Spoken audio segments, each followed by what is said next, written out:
مالك يا الراجل تخمم؟ تخمامي فات المدى وتعدى، ونار الحسرة على بلادي وولاد بلادي وبنات بلادي قادية في قلبي جمرة. لا تساليني شنو صرا ولا شنو جرى، حفنة الطحين يا وعدي قتلت 15 المرأة والباقيات نجاتهم القدرة. لا لا لا تقولها، هذه غير هضرة.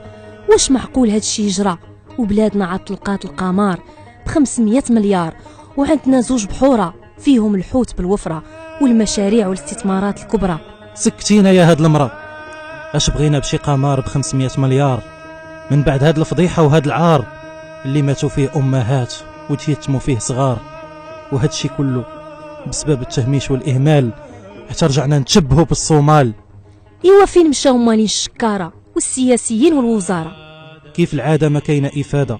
السي العثماني مول الحكمة بعد ما كان ناعس هاني دعا مع الموتى بالرحمة وقال باللي كل شي خاص يتحمل المسؤولية. أما الأحزاب السياسية شادة العباسية حتى كيهدى الطرح عاد تنوض هي. الأصالة تلصقها العدالة والعدالة تلصقها الأحرار، والشعب بيناتهم بقى محتار وغير حسي مسي يتقدى بصهد النار.